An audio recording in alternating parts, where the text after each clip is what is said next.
লে মুখটা মুছিলে। সব সময় উল্টো পাল্টা কাজ, সব সময় উল্টো পাল্টা কাজ। মাঝে মাঝে ইচ্ছা করে গলা টিপে ধরে মেরে দি। লে ফোন লাগা। হ্যালো, হ্যাঁ বলো। আমি প্রেগনেন্ট। এসব তুমি কি বলছো? আর কি মারছি নাকি? আর কি মারবো কেনে? আমি সত্যি বলছি। কেনে তুমি খুশি হওনি নাকি? তোমার কি মাথা খারাপ হয়ে গেছে? এটা কি খুশি হওয়ার মতো খবর? এখনো বিয়ে শাদী কিছু হয়নি। এসব কথা লোকে জানতে পারলে আমার মান সম্মান থাকবে? তাহলে তোমার আব্বা আমাকে বলি যত তাড়াতাড়ি পারো আমাকে বিয়ে করে নাও। না না, এখন বিয়ে করা যাবে না। তুমি একটা ভালো ডাক্তার দেখে ওকে শুদ্ধ আসতে বল। তাহলে তুমি আসো, এসে আমাকে ডাক্তারখানায় নিয়ে যাও। আমি এখন যেতে পারবো না, আমার অনেক কাজ আছে। তুমি 4টার সাথে ডাক্তারখানায় যাও, যা টাকা লাগবে আমি পাঠিয়ে দেবো। রাখছি। এবার কি করবি? তোর মনে হয়েছে ও তোকে বিয়ে করবে? বাড়ি কোথায় মাস্টারের? জানিনি, বাজারে ঘর ভাড়ালি থাকে। দেখ তোর মেরে মেরে ফেলতে মন যাচ্ছে। সব সময় উল্টো পাল্টা কাজ। কত বকছি কেনে রে? এখন কি করবো তাই বল। নানিদের বাড়ি যা, ওই গ্রামে ভালো একটা গায়নের ডাক্তার আছে, ওখানে কি দেখি লেগা। আশেপাশে দেখাতে কি কেউ জানি ফেললে পরে দুর্নাম হবে। ঠিক আছে।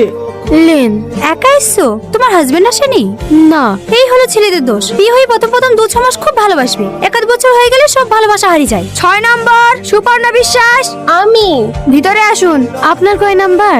আমার ডাক্তার দেখানো হয়ে গেছে, আমার স্বামী ওষুধ আসতে গেছে, ও আসলেই চলে যাব। আপনি আর আপনার হাজবেন্ড এসেছেন? ও আমার অনেক কেয়ার করে, কোনো অসুবিধা হতে দেয় না। 1 মাসে 2বার ডাক্তার দেখাতে এলাম, ও 2বারই আমার সাথে এসেছে। 7 নাম্বার সালমা খাতুন। ইয়ে আমি। আরে আস্তে আস্তে, তুমি পারবা একা যেতে? হ্যাঁ। আমি শুধু তোমার সাথে যাচ্ছি। কোনো অসুবিধা নেই, গ্যাসের কারণে বমি হচ্ছিল। তাহলে আমি প্রেগনেন্ট না? আরে না না, আর তোমার শরীরে রক্তের ঘাটতি আছে, খাওয়া দাওয়াটা মেনটেন করবে। আর 2টো গ্যাসের ট্যাবলেট লিখে দিলাম, খালি পেটে খেয়ে নেবে। ঠিক আছে। তুমি তুমি আমার হাজবেন্ডকে চেনো নাকি? হ্যাঁ, ও আমার স্কুলে পড়ে। এখানে কি ব্যাপার? তুমি জানো না আমি এখানে কেন এসেছি? সেদিন পেটে ব্যথা হলে ছুটি নিলে, তার জন্য না? চলো চলো, আমাদের আবার লেট হয়ে যাচ্ছে। দাঁড়াও, আমার কাছ থেকে তোমার কিছু পাওনা আছে, সেটা নেবে না? কি? কাঁদিসনি, আমার সব শেষ হয়ে গেল রে। আমি পাপ করেছি, আমি অনেক বড় পাপ করেছি। আল্লাহ আমাকে পাপের সাজা দিয়েছে, আমার সব শেষ হয়ে গেল।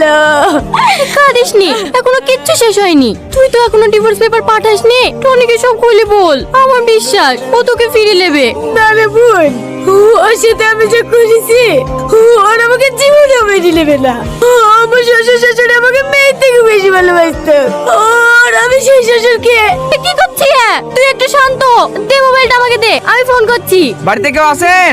এই সময় আবার কে ডাকছে? হ্যাঁ বলেন। সালমাকে, সালমার নামে একটা পার্সেল আছে। পার্সেল? তোর নামে একটা পার্সেল আছে? বাইরে আয়।